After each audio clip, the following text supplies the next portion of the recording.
As you all know, since we were founded 40 years ago in May, we've been dedicated to enriching the transatlantic relationship between the two countries that is really an essential part of surviving in this world.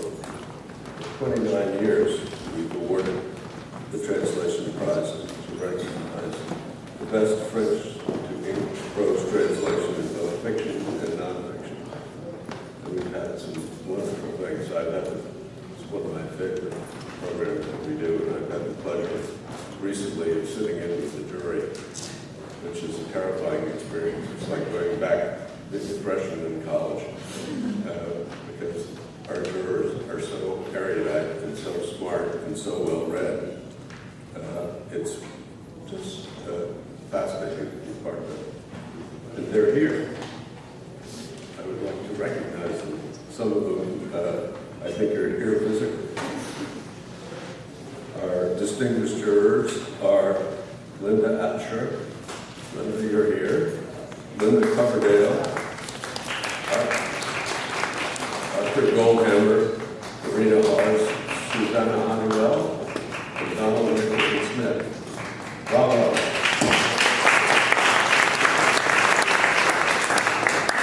They do an absolutely fantastic job.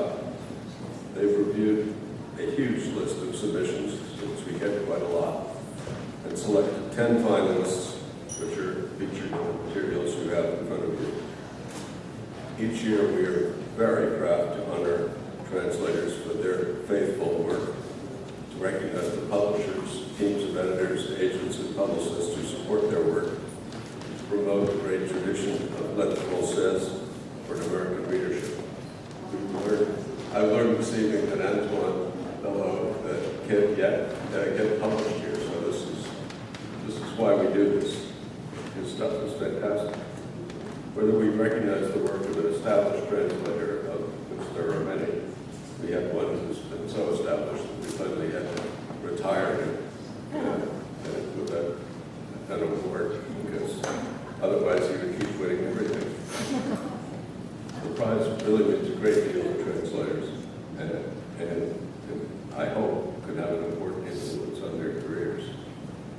Tonight, we have this problem here tonight. In celebration of our 40th year, we want to announce our first laureate in translation. Over the course of the year and through a series of events, the laureate in translation will contribute to the ongoing discussion on the art and importance of literature and translation. Thank you for joining us tonight. Please join me in welcoming Elda Roger, Vice President and Publisher of Penguin Classics at Penguin Random House, who will introduce our first laureate, Lydia Davis, whose translation of Madame Bovary I'm reading at the moment, and it really is wonderful.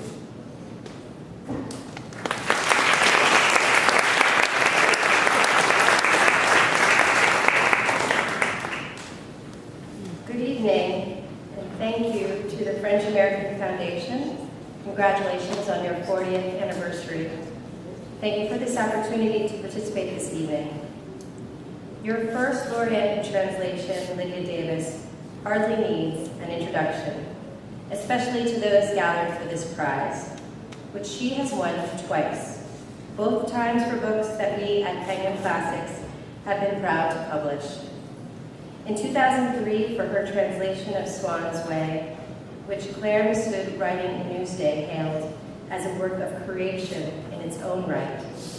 And in 2011, for her translation of Madame Bovary, which James Wood in The New Yorker called one of the most important books of the year.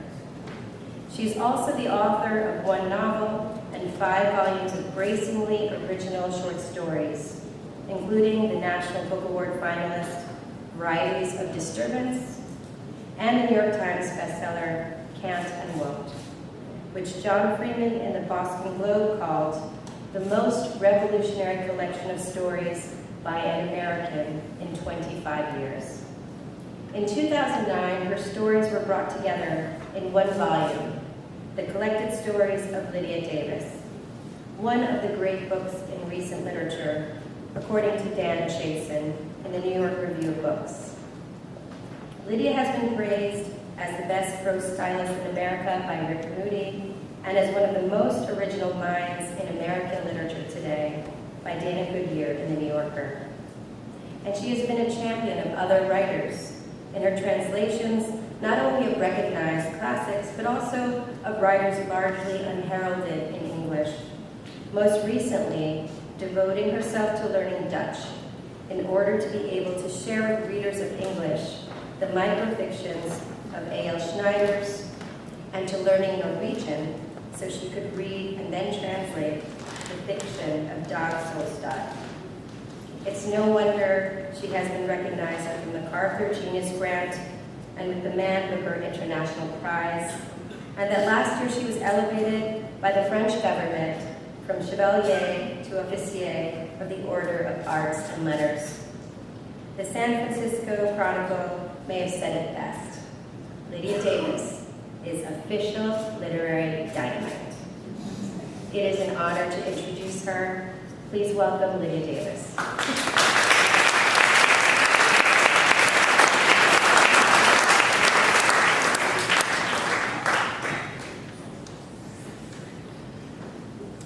Now that's a hard act to follow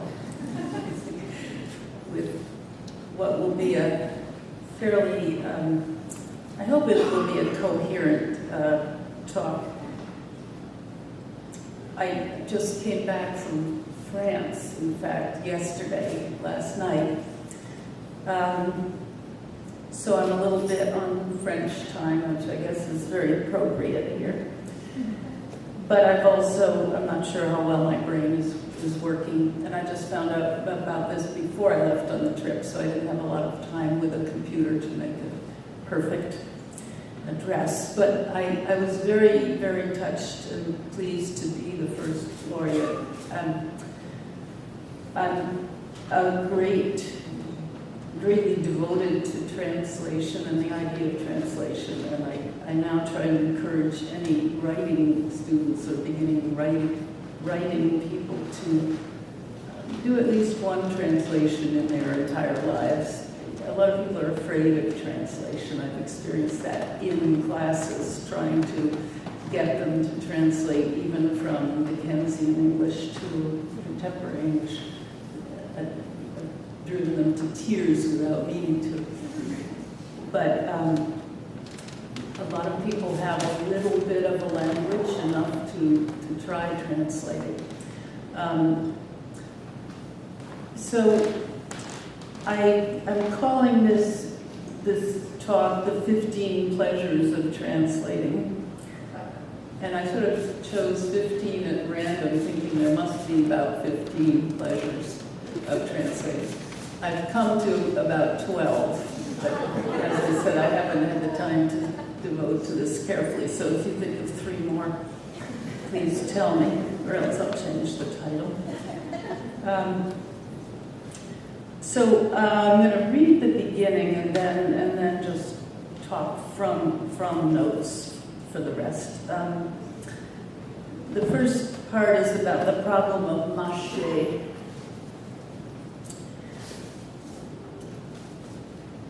Now I don't feel like reading it, I feel like talking it, but anyway, so I'll sort of talk it. I was in Dijon for most of the trip, and we went south to Beaune to do the first wine tasting I've ever done. And, I don't mean the first time I've ever tasted wine, but the first proper wine tasting. And the man who was sort of conducting us, or available to answer questions, said something about il faut mâcher le vin, or mâcher. I don't know if it was the wine itself or after you swallow the wine, he said mâcher le goût, maybe. And I was not only sort of following carefully, I find it very hard to do wine tasting properly, coordinate the breathing and the swallowing and so on. I didn't find it easy, but I was more struck by the use of the word mâcher because it brought up a big problem of mine in translating Madame Bovary. And I'll read the passage where the problem occurs and my translation. And this is from the beginning of the novel where Monsieur Bovary, Charles, I don't pronounce French all that well, but Charles is still happy, and Emma is not yet overtly unhappy. So he's a doctor, as you probably know. He's making his rounds, thinking about his happy marriage. Et alors, sur la grande route qui étendait sans en finir son long ruban de poussière, par les chemins creux où les arbres se courbaient en berceaux, dans les sentiers dont les blés lui montaient jusqu'aux genoux, avec le soleil sur les épaules et l'air du matin à ses narines, le cœur plein des félicités de la nuit, l'esprit tranquille, la chair contente, il s'en allait ruminant son bonheur, comme ceux qui mâchent encore après dîner le goût des truffes qu'ils digèrent. And this is I'll read it in English too, but this is a perfect example of Flaubert's anti-romanticism, in which he builds and builds what could be a very lyrical scene of Charles' happiness, and then deflates it at the very end with truffe and digère. So this is how I translated it. And then on the road, stretching out before him in an endless ribbon of dust, along sunken lanes over which the trees bent like an arbor, in paths where the wheat rose as high as his knees, with the sun on his shoulders and the morning air in his nostrils, his heart full of the joys of the night, his spirit at peace, his flesh content, he would ride along ruminating on his happiness like a man continuing to chew after dinner the taste of the truffles he is digesting.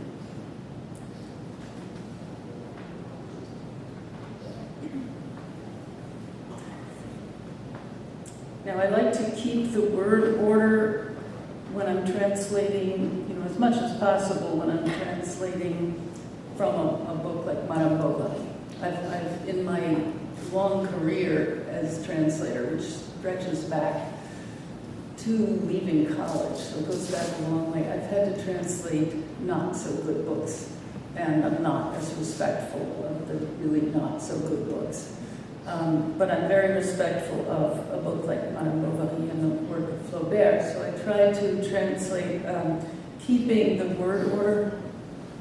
So it's important to end with truffles and digesting. But my problem there was the word mâcher, because I struggled over that. How do you chew a taste? It just didn't make any sense. When in doubt, especially, I stick very close to the original, so I wouldn't leap to an interpretation and leap away from the original to some interpretation of my own. I would rather stay very close, and I did in this case, but it always bothered me. So when I heard this man in the cellar in Beaune telling us to mâcher the taste of the wine, or mâcher what is really emptiness, an empty mouth, I felt very happy. What I didn't do, which I've actually lost a little sleep over, because that's what happens with these problems that you don't solve, I didn't ask this man what English he would use for that, because obviously he would have to have the correct term in English for those who didn't speak French. And then I would have, would he say chew, or would he say mouth the taste of the wine, or gum the taste of the wine? I don't know. So I can't go back right away, so I can't ask right away. But this is one of the things I like about translating, that it presents problems like this. And the Flaubert presented that problem, that it presented certain other specific problems like how wide was the stream in Tos, where they lived. It had to be wide enough just to put a plank across for the cows, so it couldn't have been terribly wide. Things like that. What did he mean by mezzanine? He equated mezzanine of a building with a wealthy, sumptuous apartment. But I had a lot of trouble. I still don't think I've quite solved that one, because it wasn't the piano nobile, it wasn't the first floor, it was mezzanine. Anyway, some of you are probably thinking to yourself, I know exactly what the answer to that is, so you can tell me later. So that's one of the pleasures and one of the big differences between writing and translating. So one of the pleasures of translating for me is that it is a form of writing. And it's writing without the anxiety. When you're writing your own work and initiating your own work, composing your own work, you're not sure until a certain point that it actually will be a work. It might just be a failed draft of something or failed idea, something that has possibilities but never went anywhere. And so there's always that anxiety, which you learn to live with and deal with. But the beauty of translation is that it has all the aspects of writing without that anxiety. The work has already been, invented and accepted, and there it is. So your job is now to write it again, but you have the assurance that it exists as a work. And so it has the pleasure of, forming all pleasures of writing, forming the phrases and thinking about the words, and none of the anxiety. And then in addition, it has the beauty of giving you a problem to solve. And so translating is not all that different in my mind from doing the morning crossword or even learning a new language, which I'm doing sort of fanatically now, learning new languages. And there, again, you have a problem to solve. Here's a sentence. You understand 3/4 of it. Can you figure out the last quarter without a dictionary? That's the fun, my fun. So you have the pleasure, those are the first two pleasures, so the pleasure of writing and then the pleasure of solving a problem. And the problems, as with Maché, they don't ever go away. The problems you don't quite solve never go away. So, you're always alert to solving a problem, even if practically you can't create a new edition of the translation to put your solution in.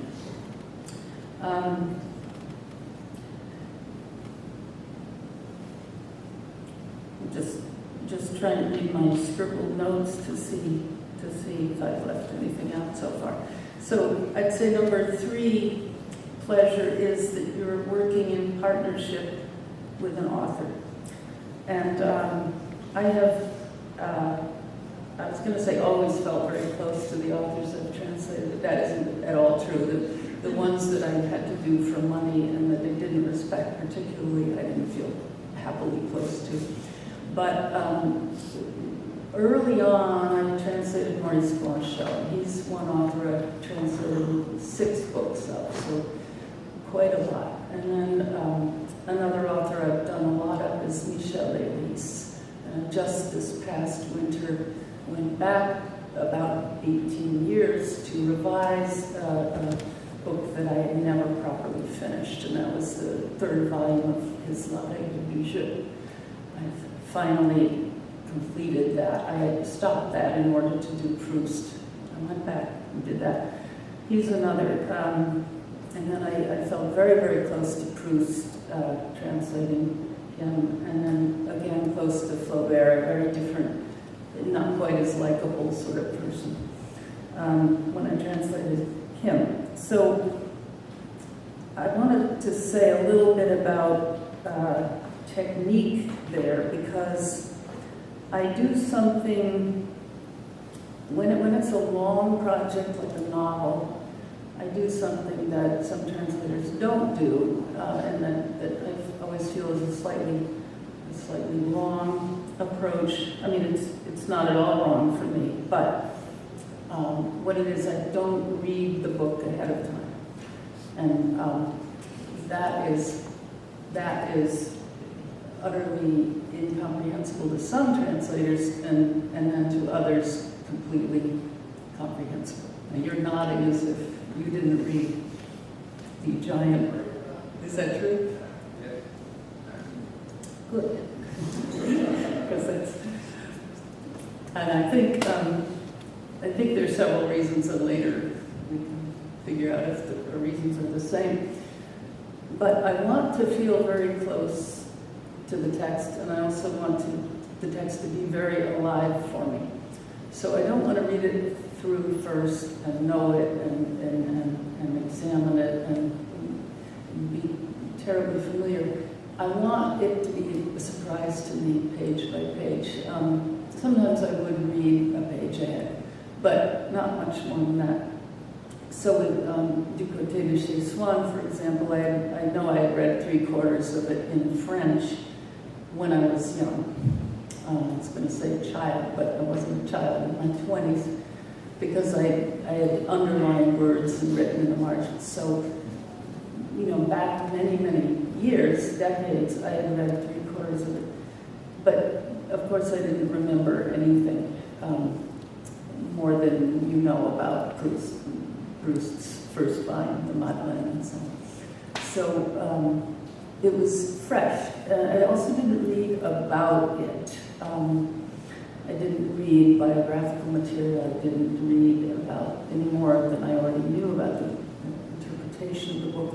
So it was a surprise, every page, every paragraph. I was very much engaged in it for that reason. And I also felt, I did with the Flaubert read something by Jean Milly about the style of Flaubert and what he was doing in the, Proust, what he was doing within the sentences, because I didn't want to miss, say, his parallel structures or his sets of 2s and 3s and branching out, or his buried Alexandrins and so on. I wanted to be as aware as I could of stylistically what he was doing. But it made me feel very close to Proust. I think reading about him would have distanced me more and more and more. He would have become an academic subject. I just wanted an almost naive relationship to him. So pleasure number 4, I'll have to speed up a little bit here. Pleasure number 4, you're to some extent disappearing from yourself for a little while into another person, into the author. And that can feel strange. You can feel like a sort of shadow person. You know, I don't really exist. I'm more fully this other person than I am myself. But I don't mind that at all. I like the relief from myself, just going somewhere else and being somebody else. And I also think it's sort of, you know, you wouldn't maybe be a translator if you weren't willing to put your own self aside for a while and do that. Another pleasure, number 5, is you're also thoroughly entering another culture for a while. And I really like that. You know, I don't mind being American and living here and being part of this culture, although sometimes I mind it. But I accept it. But I love the idea of sort of magically transporting myself, say in the case of Flaubert, into the mid-19th century and into France, and into a small town in France. And when you're working on a translation, you're not passively reading, you're very actively there and immersing yourself in that culture. Another pleasure is that you're not only in that other culture while you're doing the translation, but you're always a little bit in it. You know, once you've been so immersed in that book, you keep vestiges of it. You stay there. Part of you knows it so well that it doesn't leave you. So I'm always a little bit in in French, and French words occur to me quicker than American words, English words sometimes. I like them better, I like chickpeas, but I like them in French better. Pois chiche, things like that come springing into your head. Another pleasure is that you, because of this dual culture or multicultural effect, you have more perspective on your own culture and your own history. And you don't take it for granted. You're always looking at it freshly, and you look at it through the eyes of say, the French. I mean, I appreciate certain things so much about French culture, but then I come back home and I say, well, there are many French who love American culture and love to come here. What is it they're seeing? And maybe I appreciate the formality and the courtesy of French culture, and they're appreciating the opposite, the informality and the relaxed culture that we have here, more relaxed.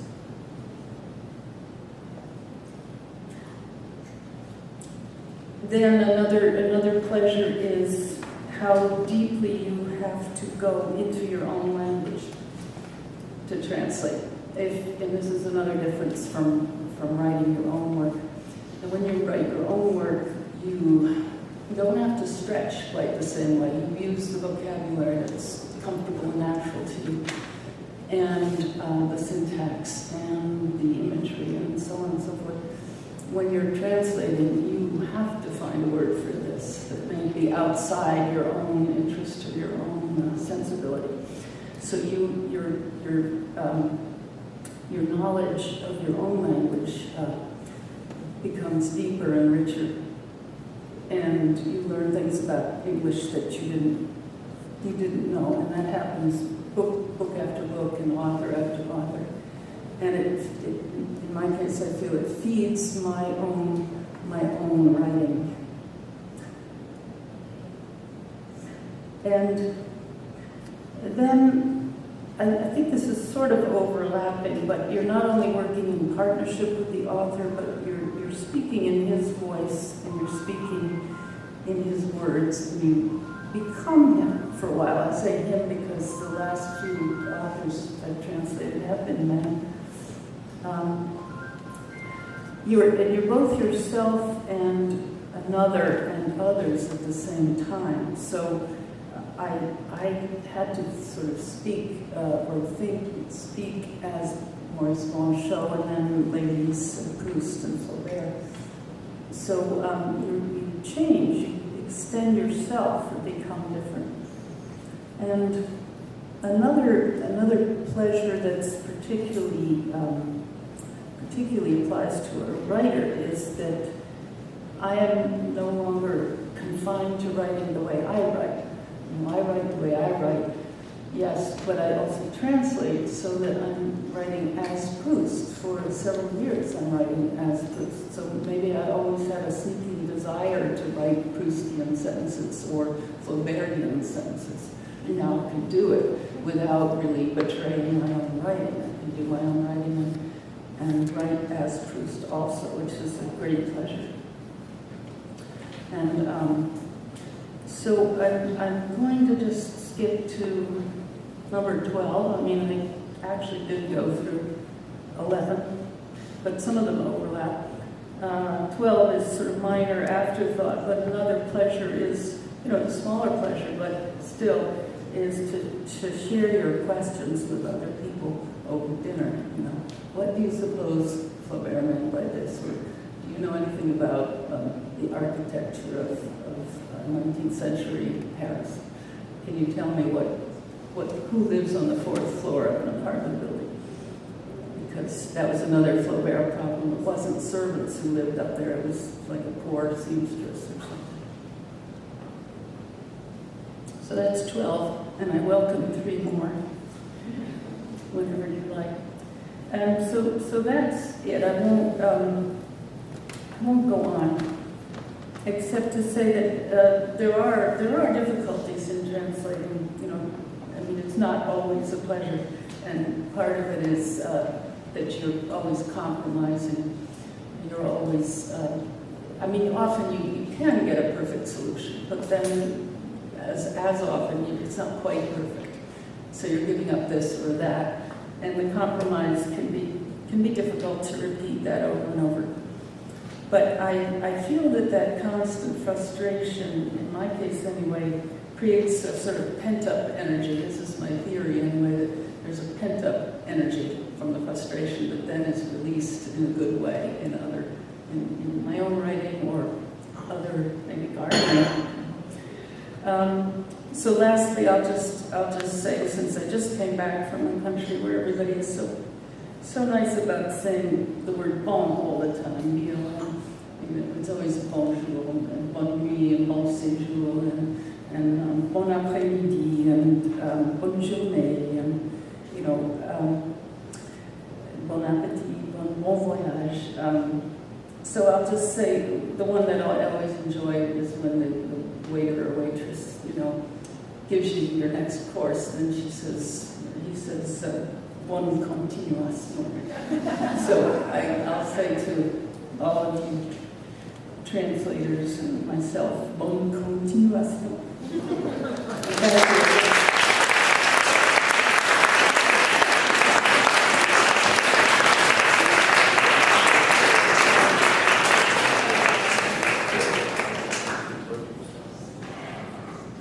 Thank you, Lydia, for your remarks. Now for the prize portion, the prize ceremony portion of the evening. Please join me in welcoming Marina Hars. Marina is a translator and member of the jury of the Translation Prize. She is a freelance dance writer and a 2011 winner of the Translation Prize. Her translations have been published by FSG, Other Press, and New York Review Books.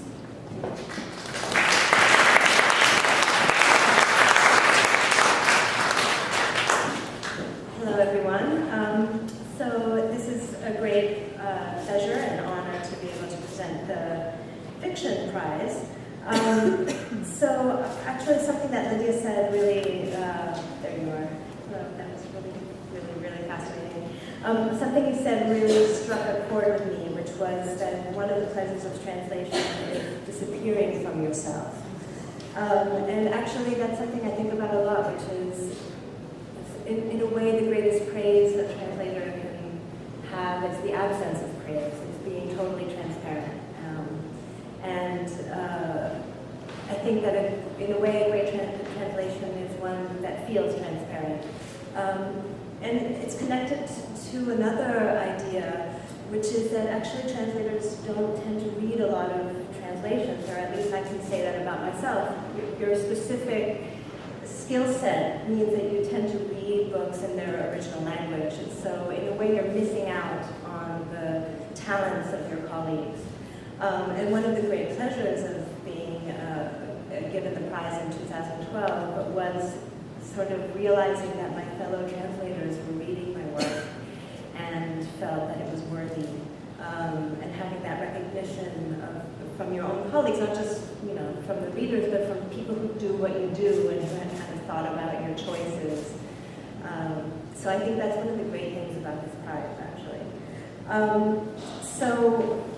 One of the great pleasures this year was having the opportunity to read the work of my fellow translators. And in a way it was a very daunting thing, because I realized actually there are so many really wonderful translators out there. It was a little bit intimidating, in fact. And obviously choosing is very difficult and becomes quite a subjective activity. So not only reading these translations and then talking about them was wonderful, and it's something that I really enjoyed. So we came, at a certain point we came down to 5 fiction finalists, and those were The Foundlings' War by Michel Léon, translated by Julian Evans. And I don't know how many of the translators are actually here. I don't know if they want to raise their hands, or there we go. Julian Evans, hello? No, I'm not doing Oh, that. okay. But you'll get to me later. Okay. The Great Swindle by Pierre Lemaitre, That's it. translated by Frank Wren. The Merceau Investigation by Kamel Daoud, translated by John Cullen. Here. Les Miserables, obviously by Victor Hugo, translated by Christine Donader, and Nagasaki by Eric Fay, translated by Emily Boyce. So,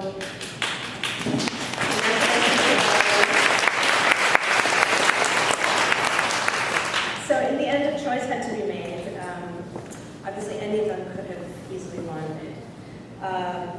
I think that we all agreed, we disagreed about a lot of things, but we agreed that a great translator allows you to hear the voice of the author. That the voice comes through, and in a way you forget at a certain point that you're reading a translation. And so, in the end, we all agreed that one of these, they all did this, but one of these spoke the most to us in that respect, and that was Christine Donader's translation of Les Miserables. Victor Hugo's writing is amazingly vivid and alive and is constantly changing register, and she really managed to capture that multiplicity of voices. And in addition to that, it was an enormous work of research. I mean, there are more than 100 pages of notes in which she gives you the flavor of dialect and period terminology. So the notes were just as fun to read as the translation itself. So I want to express my utmost respect and admiration to Christine Donader and to all the other translators, and to say that she's the winner of the 2016 French American Foundation Translation Prize for Fiction, and that Andrea Lamb of Penguin will be accepting